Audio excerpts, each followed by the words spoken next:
Muy bien, muy buenas tardes a todos. Yo soy Raúl González, coordinador de Justicia y Solidaridad, entre paréntesis, y también profesor de Ética y Economía aquí en ICADE, en la Universidad Pontificia Comillas. Muchas gracias por la presencia de todos ustedes a esta hora ya tardía, y muchísimas gracias por la presencia a la alcaldesa de Madrid, doña Manuela Carmena, y al rector de la Universidad Pontificia Comillas, el padre Julio Martínez. Esta es la primera conferencia de una serie de 10, cuyo programa creo que han recibido ustedes, sobre la ciudad. Es una serie de conferencias que organiza, entre paréntesis, con la colaboración de la Universidad Pontificia Comillas, y su participación, como ven ustedes, muy activa, porque aquí la estamos teniendo. Básicamente, en esas conferencias vamos a intentar abordar el tema de la ciudad desde puntos de vista muy diversos, desde el punto de vista de la política, de la gestión, pero también del urbanismo, de la sociología, de la teología, de la ética. Y vamos a intentar poner muy diferentes puntos de vista acerca de vivir juntos en la ciudad en diálogo unos con otros. Un poco ese es el eslogan de entre paréntesis, dialogar en las fronteras. Esa es la lógica de una universidad también, así que aunque entre paréntesis es una cosa y comillas otra, ambas instituciones tienen una lógica de diálogos entre puntos de vista distintos sobre aspectos de la vida en común que no están claros, que merece que hablemos sobre ellos para aclararnos. Entonces, básicamente, la sesión de hoy en lo que va a consistir es, yo le pasaré la palabra al rector de la universidad para un saludo inicial, el padre Julio Martínez, y después la alcaldesa nos hará su presentación sobre el tema que ustedes ven detrás mío, Soñamos Madrid, lo construimos juntos.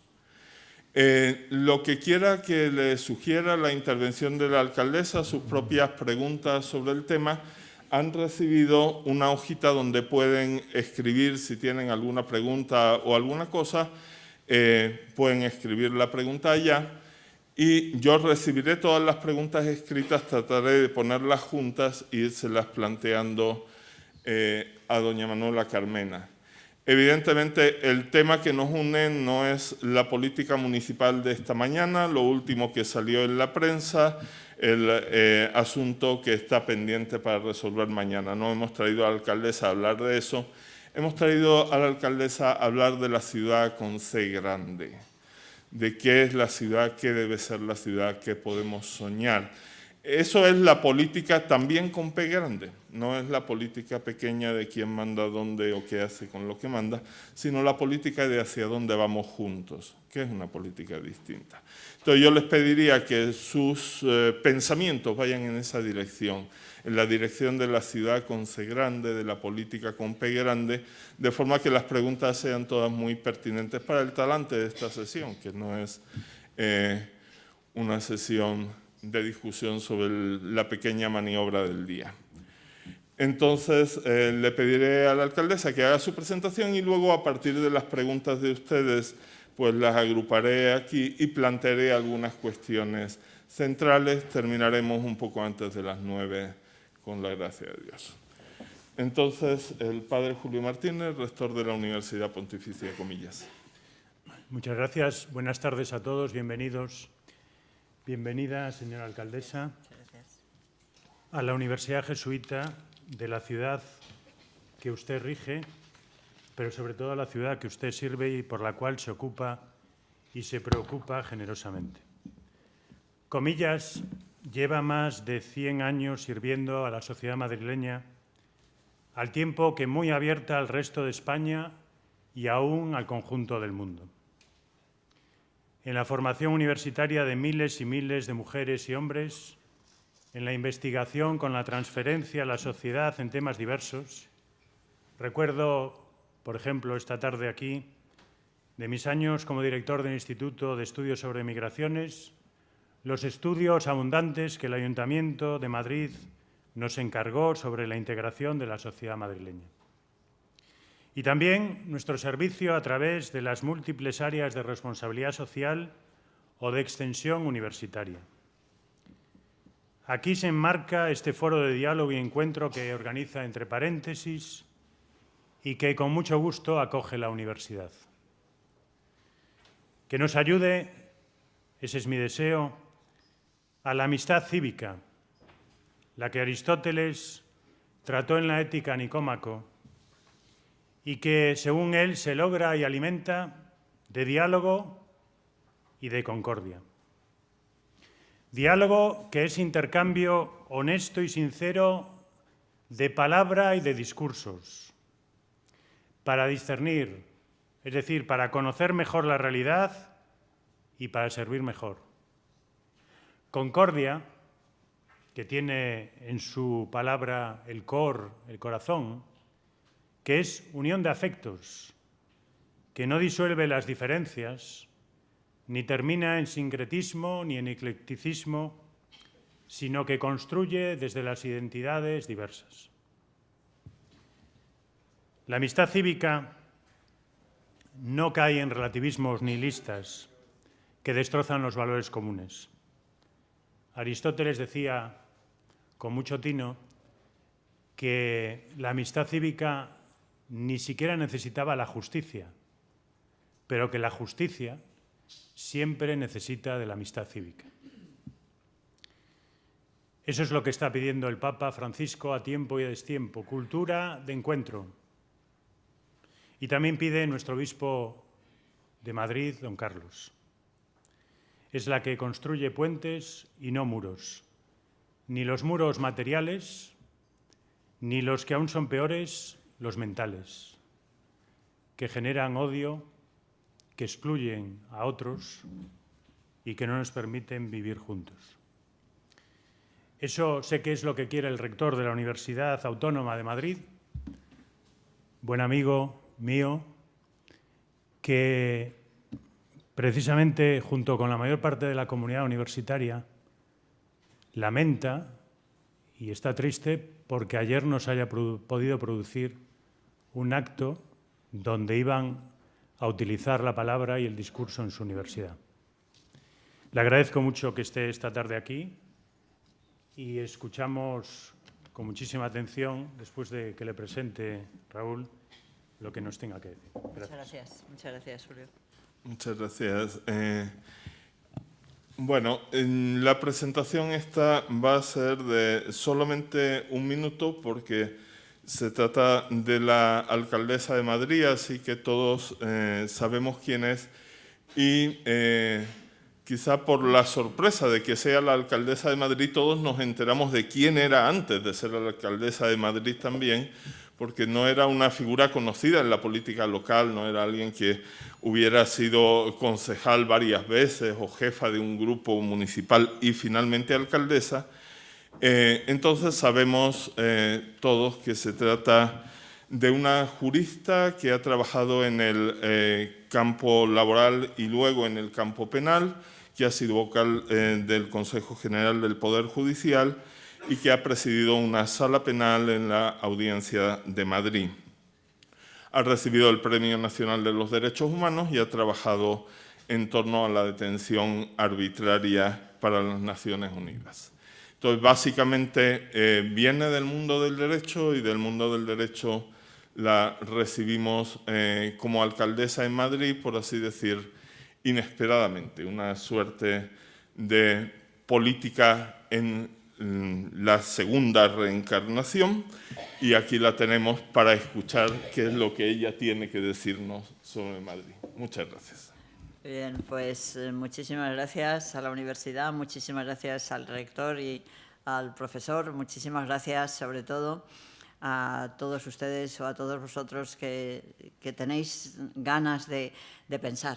Yo creo que el pensamiento es una especie de virtud tan extraordinaria, el que seamos capaces de pensar y de reflexionar sobre lo que nos rodea, sobre nosotros mismos, ¿no?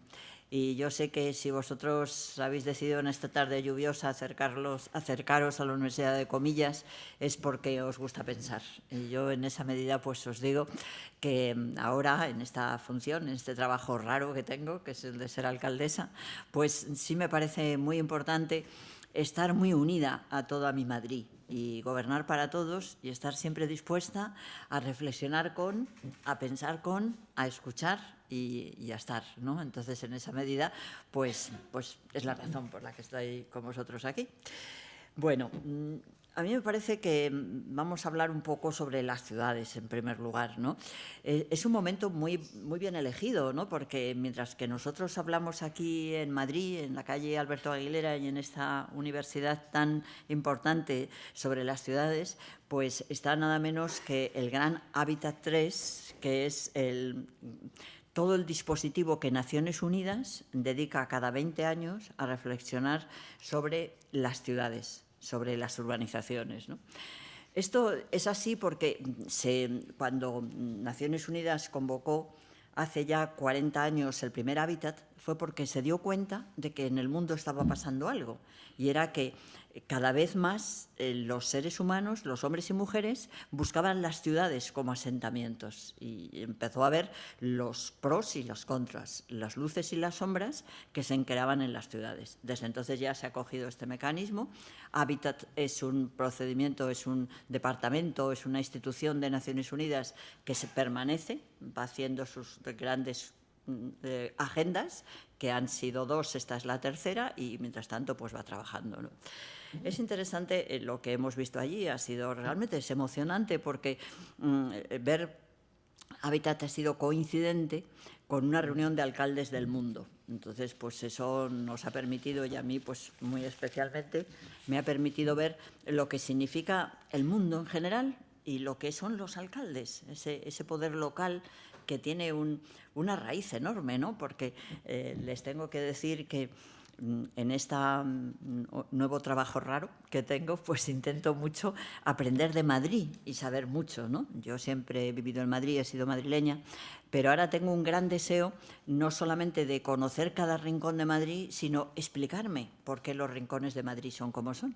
Y eso me hace pues que, aprovechando algo que es muy interesante, que es viajar en los medios de transporte, muy especialmente en el metro, que se lee muy bien, pues leo mucho y la gente dice, ¿cómo es posible que una alcaldesa tenga tiempo de leer? Yo digo, porque viajo en el metro y en el metro se lee muy bien.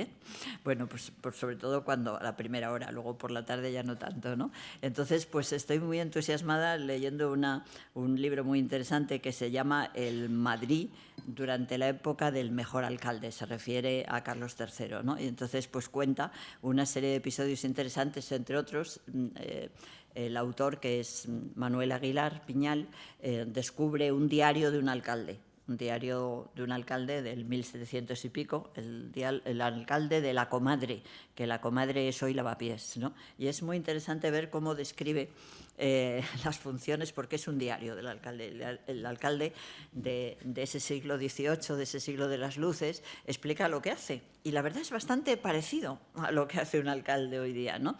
Yo creo que eso es interesante y eso hace ver por qué tiene tanta fuerza ese mundo de alcaldes, ¿no? Poder estar pues con los alcaldes africanos, con los alcaldes asiáticos, con los alcaldes americanos, ha sido una experiencia interesante. Pero quizá de donde me parece que es curioso es decir que las ciudades son también como un termómetro de cómo va evolucionando el mundo, ¿no? Y lo que se ve es que probablemente estamos en un momento histórico muy particular, en el que, por una parte, yo diría que el único continente, es decir, que parecía entre sombras, fundamentalmente el continente africano, ¿no?, pues se ha levantado, ya ha dicho, aquí estamos. Y entonces ha empezado a tomar un protagonismo que naturalmente va a emerger sobre el mundo en general, ¿no? porque África se desborda. Nos explicaba el secretario general de Habitat 3, el señor John Close, que la situación que se está produciendo en África, donde hay un enorme nivel de juventud, es que hay un despoblamiento extraordinario del campo, el campo se está industrializando más o menos y masivamente la gente va a las ciudades, ¿no? Entonces las ciudades no están preparadas, no tienen recursos, no tienen trabajo. Él hablaba como, por ejemplo, en Nairobi, donde está la sede de Habitat 3, pues el 70% de los jóvenes no tienen trabajo ni ninguna posibilidad de trabajarlo, ¿no? Con lo cual uno explica por qué pasa esa tragedia que todos los días nos cuesta soportar cuando vemos en los medios de comunicación lo que significa las muertes constantes de este maravilloso mar azul Mediterráneo que se está llevando tantos cadáveres. Y es que es así, es que es un desbordamiento, ¿no? A mí me impresionó mucho cuando estuve hace unas 3 semanas en París, y me impresionó mucho ver que había muchas personas subsaharianas, o por lo menos por su color oscuro, era pensable que procedían de la zona de África Central, fundamentalmente, que estaban viviendo bajo los puentes en París. No es que fuera una cosa, digamos, una manera de hablar, no, es que era así. No es que hubiera un asentamiento pequeño, no es que había muchísima gente, ¿no? La alcaldesa de París me explicó que estaba buscando cómo fuera a hacer unos alojamientos, porque efectivamente pues estaban viviendo eso, como vosotros sabéis lo que está pasando en Calais. Es decir, es una sensación de que tenemos algo está pasando que nos indica que se está despertando todo el mundo, que todo el mundo quiere su protagonismo, que todo el mundo quiere tener unas posibilidades de vida importantes y que eso va a generar pues toda una serie de convulsión, ¿no? Yo creo que junto con esa convulsión que indica esos desplazamientos hay otra segunda que me parece también apasionante y que esa quizá es más propia de los mundos más desarrollados, Europa, Estados Unidos, Canadá, etcétera, pero que se está diluyendo con una rapidez extraordinaria, por supuesto, en China, en Corea, en América del Sur, ¿no? Que es el que en cierta medida cada individuo en este momento está ganando mucho poder. Yo digo que estamos viviendo en esos dos mundos. Por una parte, el mundo general de las colectividades que quieren todas incorporarse a tener un papel, a tener una capacidad de desarrollo, junto con las personas individuales que reclaman su propio yo y empiezan a empoderarse como personas y que quieren tener posibilidad de desarrollar sus ilusiones, su proyecto de vida, su proyección personal, y saben que la pueden tener y empiezan a desconfiar, y yo creo que de eso volveremos a hablar algo más adelante, de quienes hasta ahora, de alguna medida, pretenden regir sus derechos, sus vidas, digamos, sus opciones, y ese empoderamiento yo creo que está como rompiendo los moldes de lo que hasta ahora han sido las estructuras democráticas que conocemos. Digamos que por una razón u otra, a mí me parece muy interesante que Ban Ki-moon, que cada 15 de septiembre hace un discurso sobre la salud de la democracia y que siempre dice que tenga los defectos que tenga en los sistemas democráticos, no hay ningún sistema hoy por hoy más perfecto en el mundo que el de la democracia, siempre insiste en cuestionar ya cada vez un poquito más la democracia representativa, la democracia de los partidos, y habla de la necesidad de la participación, de buscar unas maneras diferentes de incardinarse en las decisiones generales de los estados, etcétera, ¿no? Bueno, pues yo creo que esas dos pautas son como dos líneas muy claras de diagnóstico que nos indican con mucha precisión que probablemente en este primer tercio del siglo XXI estamos viviendo actos absolutamente trascendentes, todos ellos encaminados a un mayor desarrollo de la humanidad como colectivo y como persona. Es decir, que estamos en un momento apasionantemente interesante, pero a su vez pues lleno de convulsiones y de sufrimiento, ¿no? En esa medida, ¿qué pasa con las ciudades? Pues yo creo que depende muchísimo y depende de qué ciudades hablemos. Nosotros estamos en Europa y yo les decía a otros alcaldes y hablando en este seno de Habitat con personas técnicos que trabajan en esto, que Madrid, quizá como París, como Londres, como Bruselas, son ciudades completas, porque ya se han completado. En general, en el mundo, las ciudades lo que se está viviendo son los aluviones. ¿Cómo hacemos para esos aluviones que nos vienen? Nosotros En Europa las ciudades están completas, ¿no? Es decir, que es bastante interesante si vemos lo que ha pasado en Madrid. En Madrid, en el 1985, que fue el primer plan general, pues se planteó que Madrid probablemente no iba a crecer mucho más. Después, cuando se hace el plan del 97, se detecta que, a pesar de que se creía que no iba a crecer más, sí que ha crecido. ¿Por qué? Porque de pronto hemos tenido la emigración con la que no se contaba. Es tan bonito pensar los avatares de la historia que nos hizo convertirnos en muy poco tiempo un país de emigrantes a un país de receptor de migrantes. Todo pasó en muy poco tiempo. Yo recuerdo bien cuando yo era niña, ver cuántas personas que emigraban a Alemania con aquellas maletas de madera, con aquellas situaciones de dificultad tan enormes, y todo aquello pues significó, entre otras cosas, muchas remesas, vino dinero de Europa, de las personas españolas que trabajaban allí, se construyeron muchas casas, se construyó Madrid. En Madrid se construyeron muchísimas casas. Yo todavía recuerdo, pues ya os digo, cuando era niña, tengo el recuerdo de que vino a trabajar a casa una chica para allí, para la cocina y estas cosas, y era una chica muy joven, muy jovencita, que no paraba de llorar, y a mí aquello me impresionaba mucho, y ella estaba muy triste y muy preocupada. Eran de una familia de Andalucía y nos explicaban que tenían que construir la chabola al día siguiente, había que construirla. Eso es lo que pasó en Madrid, había que construir las chabolas porque si estaban construidas ya se consideraban que eran viviendas, y aquellos derribadores de entonces no las podían derribar, ¿no?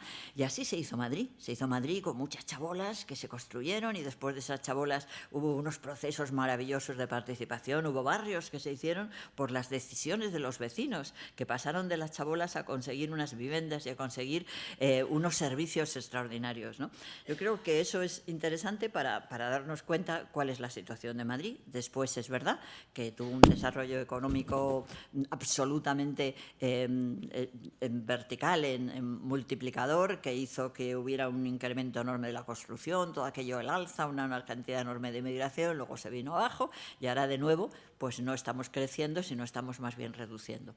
Pero lo que importa es que Madrid como tal, a pesar de que tuvo que darse ese estirón, que fue un estirón que hizo entre la M30 y la M40, está consolidado, ¿no?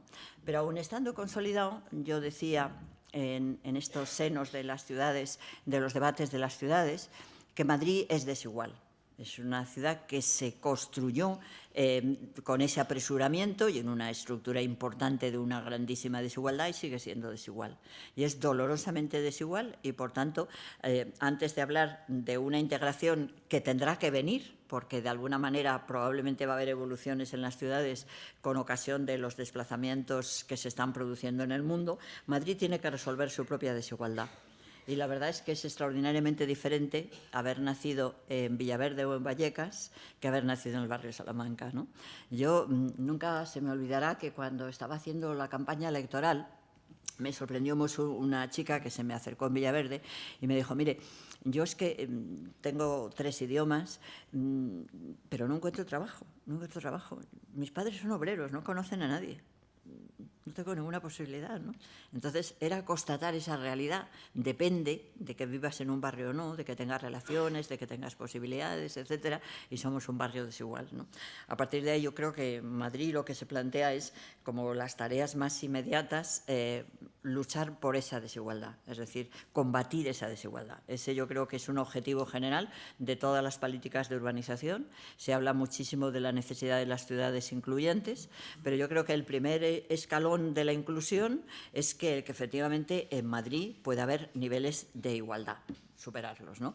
Creo que hay unos, más o menos, según dicen las estadísticas, tendríamos unos 6 años de diferencia de nivel de vida, dependiendo de donde uno viva, donde yo he nacido, ¿no? Y eso pues es importante tenerlo en cuenta, ¿no? Y de ahí que, por ejemplo, nosotros en el Ayuntamiento estemos pensando que algo muy, muy, muy importante para nivelar eso es hacer unos fondos que es de nivelación. Estamos haciendo unos presupuestos que son para nivelar unos distritos con otros, y dentro de eso yo creo que hay un programa que a mí me parece extraordinariamente bonito, que es lo que llamamos el Plan Madre, porque ha cogido 2 sílabas, la parte de Madrid sería MADR y la parte RE sería rehabilitación, reparación, etcétera, es el programa Madre. En el programa Madre nos proponemos conseguir que haya el mayor número de ascensores en las viviendas. Todavía hay muchísimas viviendas que no tienen ascensores.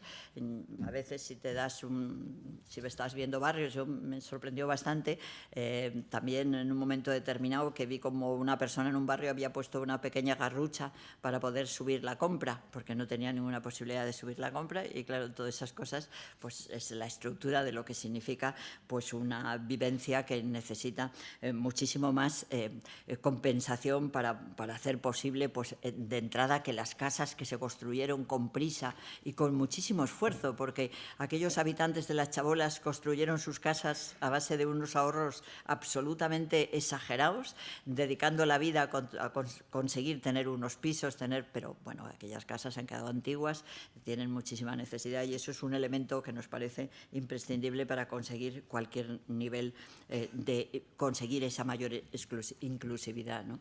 Pero también somos conscientes que mientras que nosotros ajustamos e intentamos superar nuestra propia desigualdad, pues tenemos a nuestros nuevos vecinos, y nuestros nuevos vecinos son emigrantes, nuestros nuevos vecinos son refugiados, y nosotros tenemos que estar absolutamente preparados para llevar a cabo los grandes procesos de inclusión. Los grandes procesos de inclusión son imprescindibles. Después hablaremos de alguna cosa que yo creo que nos hace ser conscientes de que hoy día el luchar por la igualdad y por la inclusión es luchar por el progreso. Es decir, no es algo ético, no es algo exclusivamente que nos lo pida nuestra conciencia, nuestra capacidad empática, nuestro sentido de la ética. No, es que es imprescindible. No puede haber desarrollo si no hay inclusión, no puede haber desarrollo si la igualdad no llega a unas líneas que sean absolutamente razonables, ¿no? Bueno, pero todo esto yo creo que lo tenemos que incardinar en que esta gran tarea de conseguir estas estructuras de mayor igualdad y mayor inclusión solamente son posibles si los ciudadanos, los madrileños, decidimos hacerlo. Una cosa que es evidente es que desde arriba, desde las cúspides de la gobernanza, es poco lo que se puede hacer, porque la ciudad la construyen los ciudadanos, y la clave, por tanto, importante es contar con los ciudadanos y cómo conseguir que los ciudadanos puedan incorporarse a las tareas de la gobernanza, ¿no? Y ahí llegamos ya a un apartado que yo creo que es muy importante, y es cuál debe ser la gobernanza, cómo se deben gobernar las ciudades, ¿no? Estos días pues, hemos insistido mucho, en general, en que al ser los gobiernos el primer poder local, el que está más cerca de los ciudadanos, resulta absolutamente necesario el que tengan fondos, el que tengan posibilidades de intermediación con los estados. Todo eso es así, pero en los debates que hemos tenido yo no evitaba, o al contrario buscaba el dejar claro que aunque lo local puede ser un elemento determinante de la mejora de la democracia y de la mejora de esos niveles necesarios de igualdad y de inclusividad, no es suficiente simplemente que exista un poder local. Y yo les decía a los compañeros, a aquellos alcaldes con los que me he reunido estos días atrás, mucho cuidado, porque lo local, si no está apoyado en un gobierno transparente, en un gobierno participativo, en el que no haya corrupción alguna, no es posible que salga adelante, porque ya hemos vivido muchos gobiernos locales. La historia está llena de gobiernos locales que se han distinguido, ¿por qué? Por el caciquismo y por la corrupción. Y, por tanto, es imprescindible. Hablar de eso está bien, pero hay que hablar de la corrupción. Y tengo que deciros que no encontré demasiado respaldo cuando yo hablé del tema de la corrupción. Y eso que es muy fácil en todos los idiomas y se entiende muy bien, porque todo es muy parecido, ¿no? Pero a mí me sorprendió, y algunos alcaldes muy simpáticos con los que había ya trabado un poquito de relación, que se habían enterado que en mi vida anterior yo había sido jueza, me decían, claro, alcaldesa, es que tú como eres jueza, para eso eres... Y yo estaba un poco sorprendida, y al primer teniente alcalde de París, pues le dije, mira, Hervé, ¿a ti no te parece que ha habido mucha frialdad cuando yo he hablado de esto de la corrupción? Me decía, pero Manuela, si es que la corrupción es sistémica en África, es sistémica en Asia, es sistémica en América Latina, ¿no? Qué grave es eso. Qué grave es eso, porque no hay derechos humanos, no hay posibilidad ninguna de justicia, de políticas locales que nivelen desigualdad, que hagan inclusión si hay corrupción. Entre otras cosas, porque la estructura clave de la relación que tiene que haber entre los gobiernos y sus ciudadanos, si pasa por la corrupción, aquello no vale para nada. Por tanto, yo creo que sí es imprescindible el que tengamos que hablar de que sean necesarios que los gobiernos sean absolutamente transparentes y que sean además participativos. Pero voy además a algo que yo creo que es también importante. Yo creo que hay que redefinir los gobiernos, porque quizá hay que redefinir qué es la política, la nueva política que nosotros queremos que sea el emblema de las ciudades, ¿no? Y a mí cuando me preguntan, bueno, ¿y qué es ser alcalde? Yo siempre digo que la función fundamental del alcalde es gestionar los asuntos de todos. Pero no me acaba de gustar esa definición y le doy una nueva versión. La función de los alcaldes es cuidar de los vecinos, es cuidar de los ciudadanos, porque no es gestionar, es cuidar. Nosotros insistimos mucho y en el Ayuntamiento hemos querido establecer una marca de gestión que queremos denominar la política de los cuidados, porque nosotros pensamos que gestionar es resolver determinadas partidas en relación a unos determinados objetivos. Cuidar significa permitir que esos individuos para el que se dedican las partidas, para que se dedican los correspondientes programas, encuentren en ellos la satisfacción personal, porque vuelvo a insistir, es muy importante volver a la individualidad. Estos días atrás he leído un artículo que os recomiendo, que es del economista Torres, y este economista, que es un malagueño, hablaba muy bien y decía que en muchas ocasiones algo que pasaba y que después podemos analizar a veces, que resultaba sorprendente, cómo cuando se piensa en los ciudadanos y se apoya en su participación, después las decisiones que generan la participación de los ciudadanos, en lugar de ser favorables a los propios intereses de las grandes mayorías, pueden ser contrarios a los intereses de las grandes mayorías.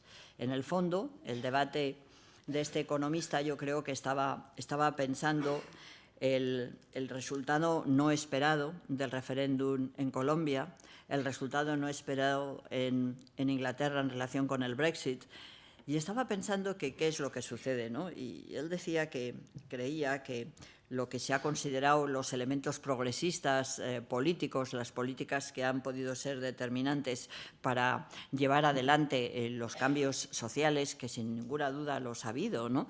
Yo creo que en eso hay que siempre tener una reflexión y aunque tengamos presente muchas críticas sobre las maneras que hemos vivido de cómo hacer política, de lo que son los partidos políticos, etcétera, que yo las tengo, pero no debemos olvidar que ha habido políticas que han estado a favor del progreso, es decir, ideas, ideologías que han sido determinantes para avanzar el progreso, ¿no?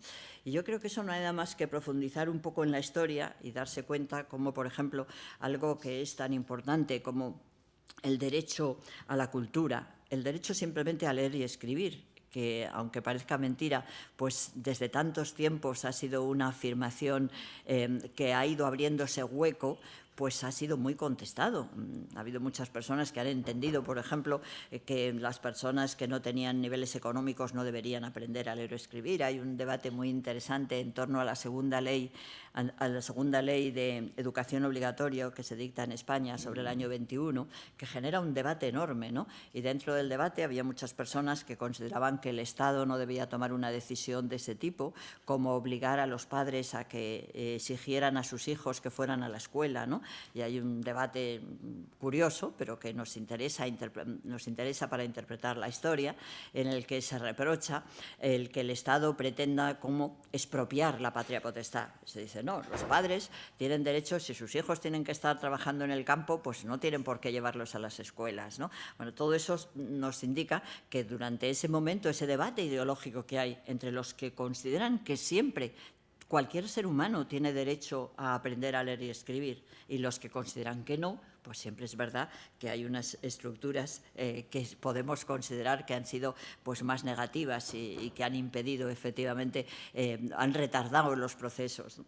Bien, pero sin perjuicio de esta afirmación en el sentido de aceptar que hay ideologías que han sido más positivas para el desarrollo del ser humano que para otro, pues nuestro profesor malagueño, del que trae el comentario que yo estoy haciendo ahora, decía que entendía que el ejercicio muchas veces de esas políticas basadas en ideologías avanzadas, progresistas, de izquierdas, llamémoslos como la llamamos, fracasan porque se olvidan de la fraternidad.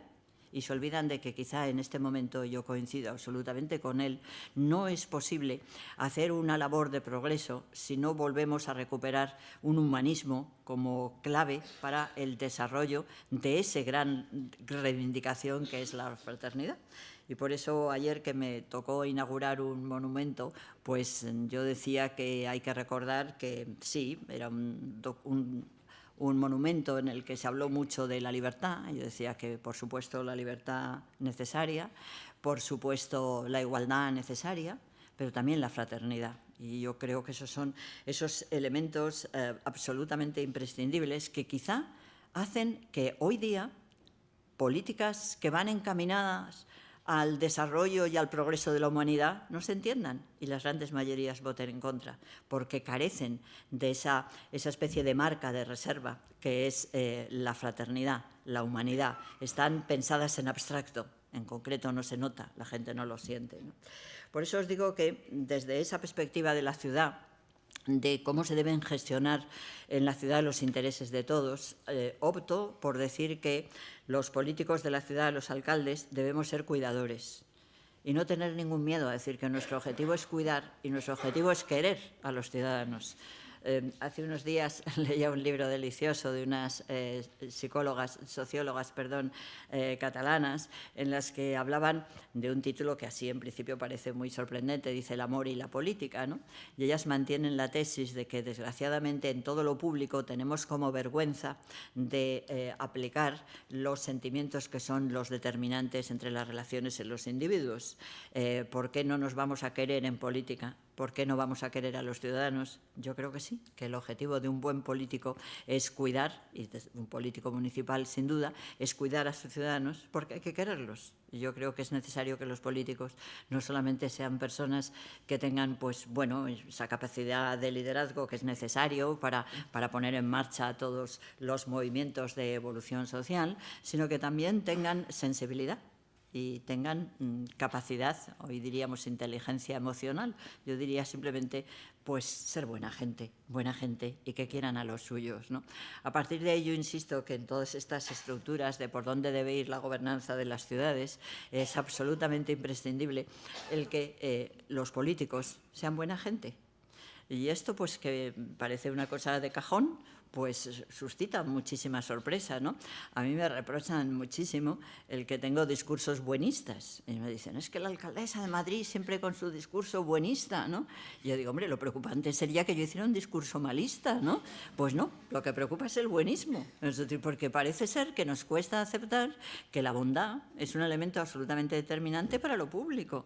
Es imprescindible. Yo siempre digo, bueno, yo para trabajar prefiero fundamentalmente personas buenas. Es un requisito imprescindible. ¿Qué quiere decir que sean buenos? Que te preocupe lo de los demás, que tengas capacidad de empatía, que sientas el sufrimiento de los demás, te rebote. Yo creo que eso son circunstancias absolutamente esenciales para llevar a cabo este trabajo de cuidado, que es de gestión, pero que tiene que tener estas características. Por eso en el Ayuntamiento hemos ido definiendo lo que consideramos que son las 3 maneras de actuar. Nosotros insistimos mucho, esto es un proceso lento y me dirán o me diréis, pues no se nota, pues a mí me pasó que fue de una reclamación. Vale, ya lo sé, las cosas van poco a poco, lo importante es definirlas, explicarlas, hacer lluvia fina y poco a poco pues irá creciendo ese campo de esa ciudad en la que soñamos que tiene que ser la ciudad de los cuidados, ¿no? Nosotros insistimos en 3 puntos fundamentales. Primero, todas las políticas del ayuntamiento tienen que tener como una dedicación clara y un proceso de llegada y de salida, de llegada y de recepción, de salida y de llegada, que es el individuo. Hay que trabajar para las personas concretas, para Carmen, para Pedro, para Juan. Hay que pensar en las personas concretas, porque lo colectivo tiene que ir determinado a lo individual. Por tanto, el primer presupuesto de lo que yo entiendo que es la política de los cuidados es la individualización del objeto de la gestión. 2. Es imprescindible que haya un planteamiento transversal. En muchas ocasiones nos damos cuenta en el ayuntamiento que tenemos muchísimos departamentos, muchísimos funcionarios, muchísimos expedientes, y lo que hace A no lo sabe B. Pues para poneros un ejemplo muy pequeño, pero muy importante, pues este verano hubo una avería de Telefónica, ¿no? Entonces, las personas que reciben el cuidado a través de la asistencia por medio telefónico en sus viviendas, tenemos muchas personas mayores que cuidamos con el tema de la teleasistencia, pues de la noche a la mañana vieron que aquello no funcionaba, era una pequeña avería, ¿no? Pero esa pequeña avería que se podía haber solucionado en un minuto, pues tardó casi 5 días o 4 en solucionarse, pues porque resultaba todo que un departamento del ayuntamiento es el que da el permiso para abrir la calle, para que se pueda poner la tubería en condiciones, pero otro es el que tiene que dar el permiso para que se pueda instalar la máquina que va a abrir la tubería en la calle. Y otro tercero es el que tiene que dar el permiso, bueno, un desastre, porque aquello significó que no había ninguna posibilidad de coordinación ante un fallo absoluto de cuidado. Era que teníamos a muchas personas sin teléfono, lo cual no era nuestra responsabilidad, era responsabilidad de Telefónica, pero a su vez teníamos personas mayores que cuidamos, que estaban sin ese cuidado. Y la teníamos, ¿por qué? Porque no habíamos visualizado que desde el momento que surge algo, una incidencia de este tipo, hay que ver toda la transversalidad. ¿Qué es lo que está sucediendo? Personas no tienen teléfono, los servicios de urgencia no significan, los de los ancianos tampoco, y entonces lo único primero es arreglarlo. Entonces el arreglo no puede estar condicionado a que hay un expediente de la calle, otro expediente de los objetos, otro expediente de la cremallera. Bueno, esa transversalidad es fundamental porque nosotros hoy hemos aprobado en la Junta de Gobierno un plan de juventud, de infancia y juventud, y en el que hemos ya intentado poner ese sello de la transversalidad. Es decir, si hablamos de jóvenes, vamos a hablar en lo que afecta a la vivienda, en lo que afecta al empleo, en lo que afecta a la cultura, en lo que afecta a la viabilidad. Todo arranca. Segunda nota, por tanto, de lo que llamamos la política de los cuidados, la transversalidad. Tercera nota, la hibridación.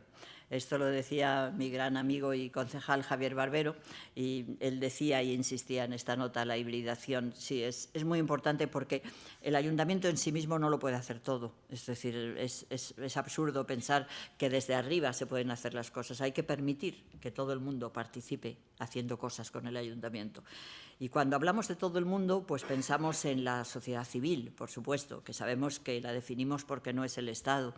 Pero yo a veces encuentro que hay una opinión mezquina de la sociedad civil, y pensamos que la sociedad civil son solamente aquellos colectivos que pretenden hacer un bien inmediato. No, la sociedad civil es todo. La sociedad civil son los colegios profesionales, son las ONG, son las universidades, son las empresas también, todas, grandes, pequeñas, etcétera. Y en todo ese contexto, nosotros, dentro de lo que llamamos la política de los cuidados, tenemos que hacer este proceso de hibridación. Y esto es necesario no solamente para, efectivamente, poder cumplir ese cometido, que es facilitar a todos los ciudadanos lo que precisan para desarrollar sus propias vidas. Eso sí, cada uno con su propia voluntad, con su propia decisión, porque hay que aceptar que esta labor de cuidar de todos tiene que a su vez ser absolutamente singular. Con ese cuidado cada uno lo puede destinar a lo que quiera, y la tolerancia tiene que ser tan importante como esa labor del cuidado individual. De ahí que hay que entender que a unos les va a gustar llevar pañuelo, que a otros les va a gustar pues, hacer fiestas a horas de unos determinados, que a otros lo que les va a gustar es pues, les va a gustar los toros, y a otros no, y unos van a proteger. Bueno, es así, somos diversos y tenemos que ser absolutamente tolerantes y dándoles el espacio a cada uno. Por eso yo digo que a todo esto hay que añadir que las ciudades tienen que ser las ciudades del sí, ¿por qué no? Y claro, hay que permitir que entre todo. Pero hay un único elemento que no podemos olvidar, y que es muy importante y para el que nosotros también estamos trabajando, no solamente a nivel Madrid, sino quisiéramos trabajar a nivel del mundo, porque nos gustaría que Madrid se convirtiera en lo que queremos que fuera la capital de la paz. Nosotros en este momento, cuando hablamos de que sabemos que tenemos que hacer estas políticas de nivelación entre nosotros mismos, pero a su vez esas políticas de integración, pensamos naturalmente en los emigrantes y pensamos también en los refugiados. Pero yo creo que es necesario que cuando pensemos en los refugiados seamos conscientes y nos demos cuenta que si hay todo este enorme calvario de refugiados que recorren Europa, se debe a que vivimos en una sociedad que todavía admite la violencia como un elemento de relación. Por eso nos ha parecido muy importante que cuando analizamos las ciudades y todos los elementos positivos que tienen, la cantidad de oportunidades que significan, no olvidemos que también las ciudades son enormemente, yo diría, encarnadoras de determinadas violencias. ¿Por qué? Porque la estructura de la ciudad permite a veces ese anonimato, permite a su vez esa impunidad de la violencia. Y en las ciudades, en algunas, muchas y en otras no tanto, hay violencia, ¿no? Es interesantísimo hacer una mirada y por eso el Ayuntamiento de Madrid está convocando a una reunión de alcaldes del mundo para esta primavera en la que reflexionemos sobre las distintas violencias que surgen, digamos, anidan en las ciudades, todas, ¿no? Desde las maras, que es una situación impresionante, lo que significa aquello de que determinadas organizaciones ilegales se apoderan de barrios enteros de los ciudadanos, producen una estructura absolutamente de anormalidad de la relación, hasta cosas tan que aceptamos con una tranquilidad como la violencia en el deporte. A mí una de las cosas que me parece es que tenemos poquísima sensibilidad para ese hecho que vemos ayer o antes de ayer, de pronto unas personas que deciden agredir. No se sabe bien por qué, por un equipo, por simplemente un color, ¿no? Bueno, pues es la violencia en el deporte, es la violencia por motivos religiosos, son las maras, son las mafias, son los bullying en las clases y es también, y gravísimo, la violencia terrorista. Yo creo que la violencia terrorista, la violencia además ahora mismo de todos los movimientos radicales en torno al ISIS o similares, yo creo que nos deja a las ciudades con una necesidad de alerta porque por primera vez de una manera general detectamos que en la ciudad se engendran personas que son nuestros, porque quienes están cometiendo estos horrores en Europa suelen ser franceses, españoles, ceutís o belgas, es decir, que son gente de la propia ciudad que ha generado algo tan grave como despreciar su propia vida. Porque el gran horror del terrorismo es que desprecia su propia vida, ¿no? Y a partir de ahí hemos roto cualquier relación con este sentido de la ciudad, ¿no? Y por tanto es absolutamente imprescindible que en la ciudad también estemos siempre vigilantes con el hecho mismo de la violencia, ¿no? A mí me sorprende muchísimo que la intelectualidad, y diría también las universidades, a mí me gustaría mucho interesar a las universidades por el hecho de la violencia, ¿no? Hay muy pocos trabajos sobre la violencia interpersonal, no tanto por la violencia genérica, sino por esa violencia que significa que una persona coge un arma y dispara y mata a otro. Es interpersonal. Un ser humano mata a otro, ¿no? Que diríamos de la violencia de género. Bueno, un hombre mata a una mujer. Es una violencia interpersonal, ¿no? En el 2000, yo creo que es 2000 o 2002, la Organización Mundial de la Salud hizo un informe muy grande y dijo, bueno, vamos a ver, una de las razones graves que atenta a la salud es la violencia interpersonal, porque creo, que no me equivoco, que entre los jóvenes de 14, me parece que es de 14 a 38, 39 años, una de las mayores causas de muerte en el mundo es la violencia interpersonal, ¿no? Entonces, a partir de ahí, este informe que es bonito y que prologa Mandela, Nelson Mandela, dice, bueno, nos tenemos que dar cuenta, la violencia desaparecerá si queremos. La violencia no es consustancial al ser humano. La violencia es una deformación de la formación del ser humano. Se puede acabar con la violencia y por eso nos parece a nosotros tan importante el que detectemos la violencia que se produce en las ciudades y busquemos manera de que la misma no se desarrolle hay un virus que no se desarrolle. Y el virus está en muchos aspectos, ¿no? A mí me sorprende muchísimo el que aceptemos con tanta naturalidad, por ejemplo, la confrontación política, el que parezca un espectáculo habitual, el que la gente a través de los medios de comunicación, en los debates, en los programas de televisión se dedique a insultarse, que la gente se insulte en el Parlamento, se insulte en el diálogo político sin más, ¿no? Creo que es uno de los elementos que hace del virus, que hace ese daño que produce esa violencia, ¿no? A partir de ahí, pues creo que es imprescindible que nos demos cuenta, porque para los procesos de desarrollo y de crisis que sin duda estamos sufriendo por esos dos grandes primeros desniveles que os estaba diciendo, el gran desarrollo personal, el gran desarrollo de todas las naciones que aspira a tener un nivel de paridad, tenemos que tener claro que hay que controlar la violencia para evitarla, porque cuando hay unas confrontaciones tan fuertes no podemos no mirar hacia eso que es el final del final, la corrosión de cualquier sentimiento humano, que es la violencia. Yo creo que nosotros ahora mismo tenemos que ser conscientes de que es insufrible el ver los bombardeos de Alepo, es insufrible ver lo que está pasando, esa única actuación brutal, caínista de unos seres humanos que sea por lo que sea, no son capaces de resolver sus conflictos y deciden matarse. El reto que tienen las ciudades es el reto de ser las protagonistas de los grandes asentamientos urbanos y tenemos que ser conscientes de nuestras posibilidades y, digamos, de nuestros temores, de nuestros enemigos, de los peligros que nos acechan para superarlos y contrarrestarlos a tiempo. Y nada más, muchas gracias.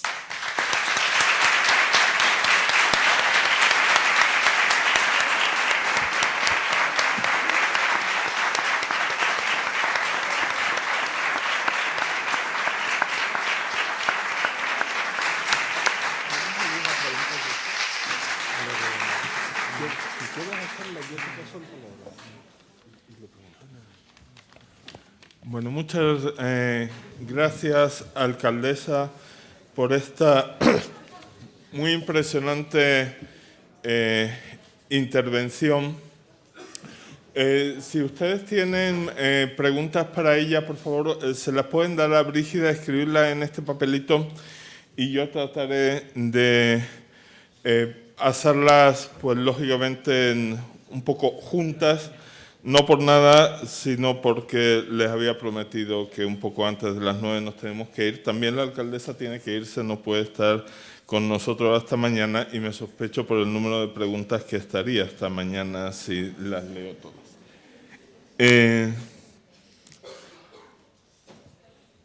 Yo voy a intentar evitar. Mientras leo algunas de estas preguntas y trato de colocarlas juntas, quisiera hacerle una que tengo yo, que es además una pregunta cuya respuesta no tengo. O sea que en ese sentido no es una pregunta de estas retóricas que uno hace para que le contesten lo que ya sabe que le van a contestar, sino es una cuestión que me planteó lo que usted dijo. Yo he trabajado con el Servicio Jesuita de los Refugiados en África un par de años y medio, en Zambia principalmente. Entonces me gustaría, por lo que le escuché, me gustaría saber, número uno, cómo ve usted, cuál es su feeling respecto a cómo la población de Madrid se siente con relación a refugiados, inmigrantes pobres. Es decir, a la gente que viene de África o de América Latina o del este de Europa, este tipo de cosas. ¿Qué recepción a pie de calle por la gente está teniendo? Porque en este momento hay unas olas de xenofobia en Gran Bretaña, en Hungría, en esto, o sea, por toda Europa aparece esto.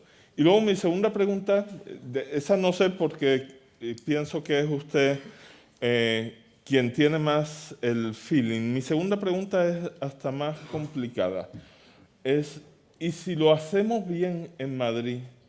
Es decir, ¿y si construimos una cierta fraternidad ciudadana hacia la gente que viene y se sienten bien y conseguimos que tengan oportunidades la gente semejante a la gente con la que yo trabajé. Los de allá eran de Angola, del Congo fundamentalmente, pero gente así.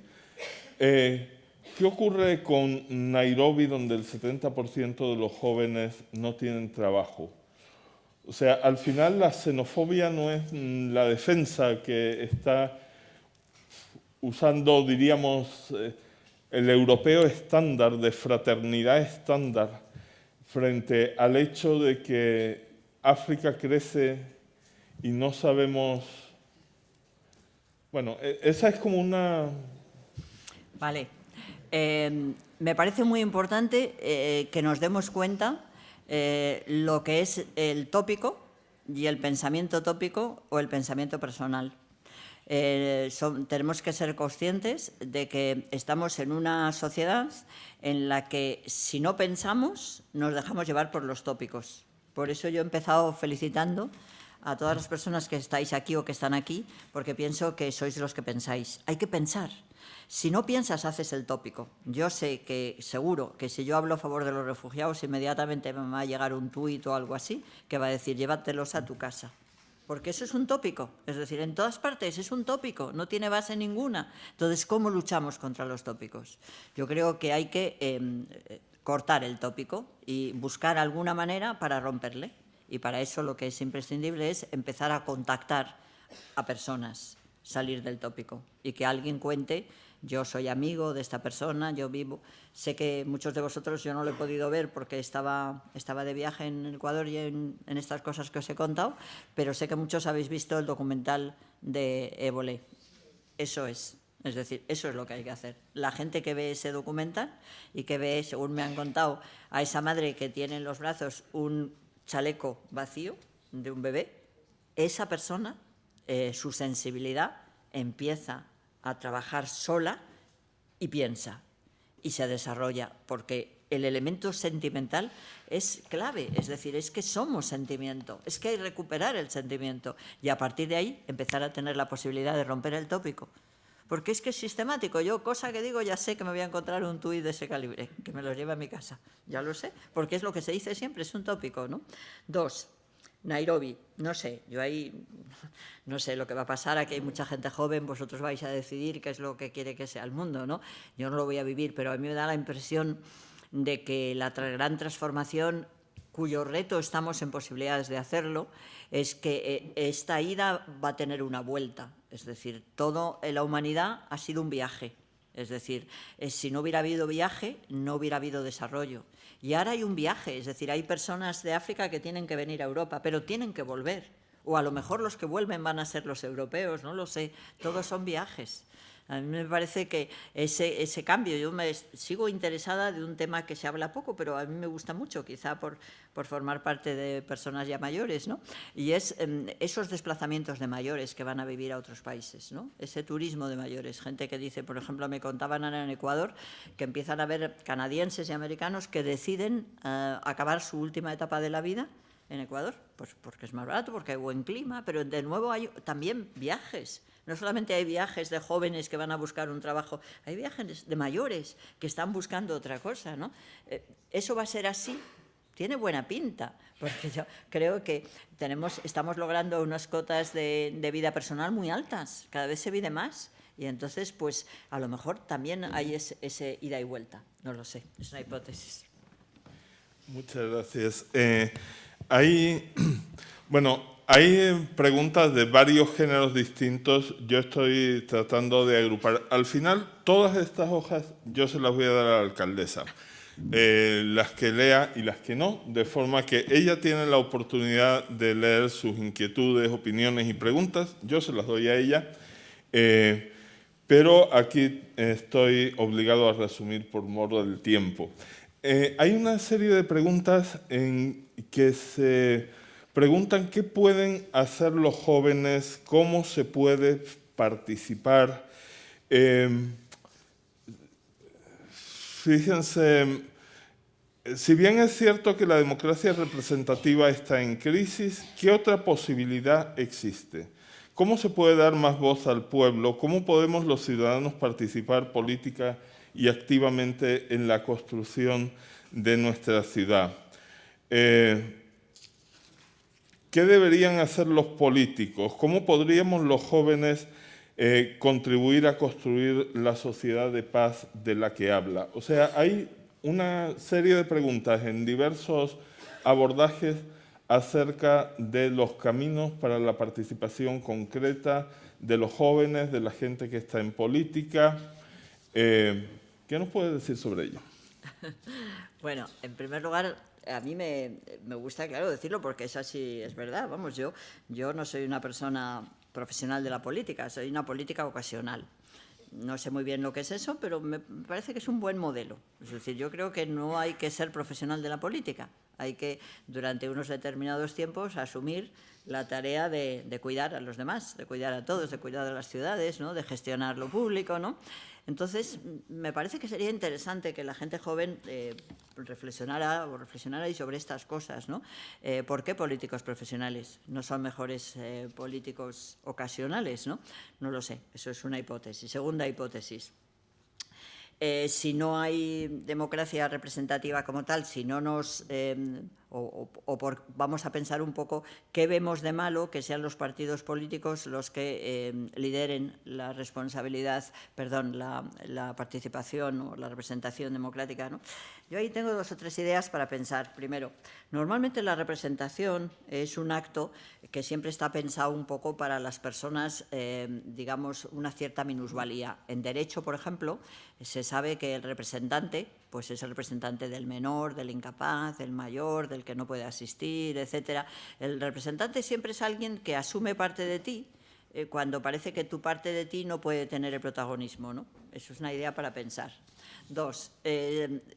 Los partidos políticos normalmente intentan apoyarse en alternativas, modelos de ciudad, de Estado, de política globales.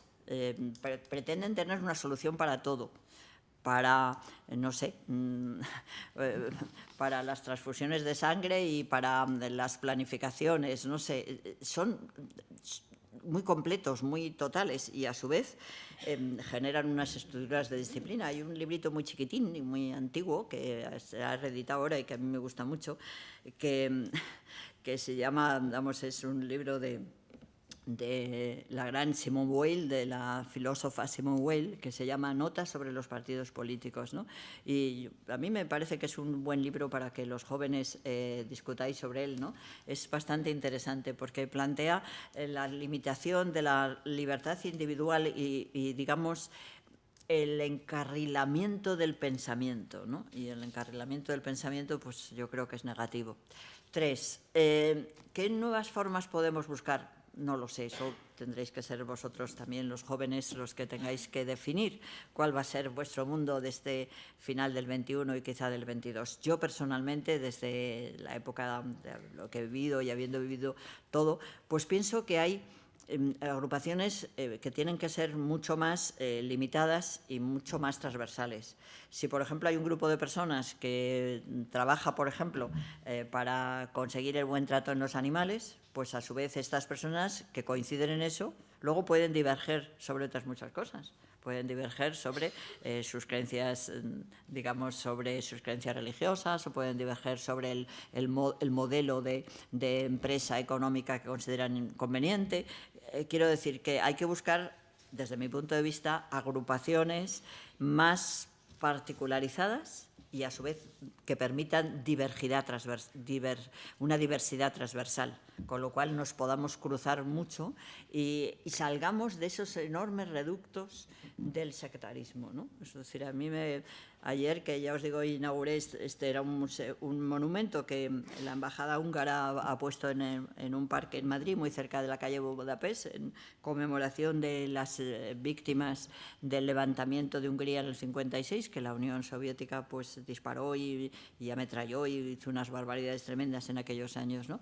Y cuando acabé de aquello, pues se me acercó una persona y dijo: ¿y cómo usted, una persona de izquierdas, está amparando las víctimas de lo que fue? Yo me quedé tan sorprendida que le dije: ¿pero qué idea tiene usted de lo que es son las ideas. Es decir, una barbaridad es una barbaridad, la haga quien la haga, da lo mismo. No puede ser que una barbaridad no sea barbaridad si uno piensa que la hacen los que piensan que son suyos. Es que yo quiero un mundo en el que no haya suyos ni del otro, ni los míos ni los otros. Por eso me parece que hay que reflexionar tanto en la violencia al deporte, y como muchas veces la violencia al deporte lo que indica es que nos sentimos tan huérfanos que necesitamos tener nuestros. Tenemos nuestros para enfrentarnos a los otros y necesitamos decir los nuestros.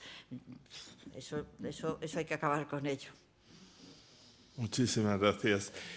Una pregunta que está repetida varias veces se refiere a las personas más vulnerables, las personas sin hogar. En base al cuidado del que habla, ¿qué soluciones propone para atender directa y cuidadosamente a los más vulnerables en nuestra ciudad? ¿Qué sueña para su reinserción en la sociedad? Hay 200.000 viviendas vacías, mientras apenas 1 millar de personas viven en la calle. ¿Cómo podemos soñar juntos Madrid? Bueno, yo creo que eso es muy importante, aceptar la complejidad de ese problema. El problema de quién duerme en la calle y por qué se duerme en la calle. Es muy interesante y no quedarnos en el primer estamento de la cuestión. Yo creo que hay muchas personas que están demandando vivienda en el Ayuntamiento. El Ayuntamiento está buscando cómo conseguir más viviendas. Estamos decididos a comprar viviendas para ponerlas en alquiler. Estamos haciendo muchas operaciones de ese tipo porque es así, es una realidad constatada. Se necesitan viviendas baratas, muy baratas. A veces viviendas por las que no haya que pagar renta, porque hay muchas situaciones límites. Y yo creo que el derecho a la vivienda tiene que ser un derecho ejercitable, que un ciudadano pueda decir el Estado me tiene que dar una vivienda y hay que dársela. Eso es así. Pero también os digo que no podemos caer en una primera impresión de que cuando uno ve un asentamiento, por ejemplo, yo este verano he estado recorriendo asentamientos de personas que estaban viviendo en campos de deportes y que estaban... Y a estas personas se les ofrece la vivienda y no la quieren. ¿Por qué no la quieren? Porque, entre otras cosas, también hay muchas mafias y hay gente que viene a pedir limosna desde determinados países y un condicionamiento de las limosnas es que hay que dormir muy cerca de la esquina de calle donde voy a pedir la limosna, y eso a su vez hemos constatado como hay mafias, personas que van recogiendo el dinero de las limosnas, que lo llevan a países, no sé, es mucha complejidad. Lo importante es hacer un estudio detalladísimo, y cuando hay una persona que está en la calle, la sociedad no la puede dejar en la calle. Lo primero que hay que ver es tu por qué. ¿Qué pasa? Y hay que buscar soluciones. A veces las soluciones es, se le ofrece una vivienda y no la quiere y esa persona se va a ir a otro campo, se va a ir a otro parque y hay que volver a hablar con esa persona y decirle a la sociedad no puede tolerar que haya personas viviendo en la calle. Pero la solución no es solamente viviendas, es más. A veces es desmontar mafias, a veces es rehabilitar conductas, a veces es plantear alternativas diferentes a la vivienda, es decir, porque hay personas que no tienen capacidad de vivir por sí mismos en una vivienda sola, ¿no? Es un problema importantísimo, clave, que para mí tiene que partir del derecho a tener siempre una vivienda y el derecho también compartido de que no podamos permitir que la gente viva en la calle, ¿no? Y luego, a partir de ahí, analizar la cantidad de situaciones, complejidades, alternativas, etcétera. Muchas gracias. Bueno, hay una serie de preguntas que van a aspectos muy concretos de la gestión municipal. Como les digo, yo se las daré a la alcaldesa, pero no es el tipo de preguntas que yo creo que en la lógica de este ciclo tiene más sentido preguntar por los autobuses o los interventores. No, que no sea importantísimo, pero no cuadra tanto. Yo le voy a hacer 2 preguntas. Luego, al final, quizá off the record, o sea, ya fuera del micrófono, me dice si una era más difícil que la otra o no. Y esas son las 2 últimas. Le voy a leer una, usted la contesta, y luego la otra, que es otro tema, pero son ambas temas generales y me parece que muy importantes. Una de las preguntas dice, ¿cómo se gestiona una ciudad desde la perspectiva de género? ¿Qué beneficios tiene y qué problemas puede evitar? Bueno, yo creo que la perspectiva de género yo la enmarco en algo que forma parte de mi manera de pensar de una manera muy intensa, ¿no? Y es que la cultura de las mujeres ha generado unos comportamientos que no tienen que ver con lo puramente biológico, sino que es todo a lo largo de la historia, a la mujer le ha correspondido la defensa de la vida, fundamentalmente. Entonces, yo creo que podemos hablar ahora de una cultura de gestión femenina, que es esa visión de género, que indica la necesidad de estar constantemente pensando en ese proceso de la vida que está ahí.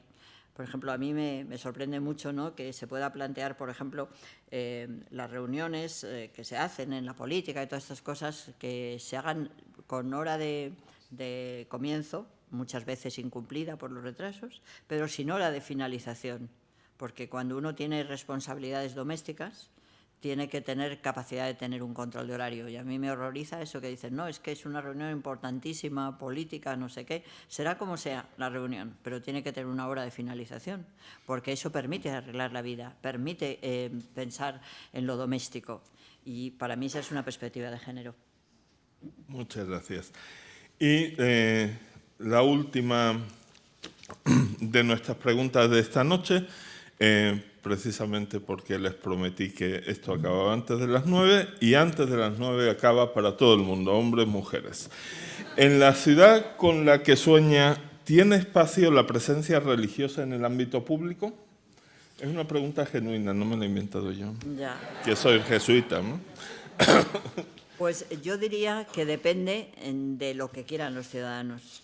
A mí me parece que hemos vivido unos modelos muy claros y yo creo que esos modelos, las personas que lo hemos vivido así, nos consideramos que no debe haber ninguna vinculación entre lo religioso y lo público para evitar, entre otras cosas, que haya siempre una religión dominante, puesto siempre que hay que pensar que la religión es algo personal y particular y, por tanto, tiene que ser de todos, ¿no? Pero yo creo que ese modelo puede completarse con un respeto general al hecho religioso completo que permita el que haya alternativas de vinculación entre lo público y lo religioso para no lesionar los derechos de nadie, ¿no? Y yo creo que en esa medida vale más siempre buscar la integración, aunque siempre tenga que tener dentro de la perspectiva de las diversas creencias, ¿no? Yo en eso cuento un detalle muy concreto. Yo no soy creyente, no tengo religión ninguna ni creencia de ningún tipo y, sin embargo, pues he aceptado participar en actos religiosos porque me ha parecido que había muchos ciudadanos de Madrid que querían que su alcaldesa, aun sabiendo que no era creyente, estuviera en un acto religioso. Yo, si con mi actitud no falto al respeto y cumplo un cometido del deseo de un grupo de madrileños, lo hago con gusto, pero siempre sin hipocresía ninguna y quedando muy claro que yo no soy creyente de nada, aunque asumo tal respeto por el hecho religioso que si hay madrileños que quieren que yo esté presente en hechos religiosos porque les parece que es una muestra de respeto, lo hago. Ahora, también con mi autenticidad, de que no sepan que yo no comulgo con esa práctica o no comulgo, pero por respeto la puedo seguir si así lo quieren algunos. Pues muchísimas gracias a la alcaldesa de Madrid.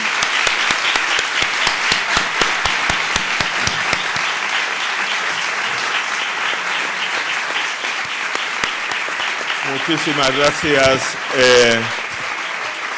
también al rector de la universidad y a todos ustedes por su presencia. Nuestra próxima sesión el 3 de noviembre con don Francisco de la Torre, alcalde de Málaga. Si quieren entregarle a Brígida la hojita con su email para que le mandemos información de lo que se va haciendo, lo pueden hacer. Muchas gracias.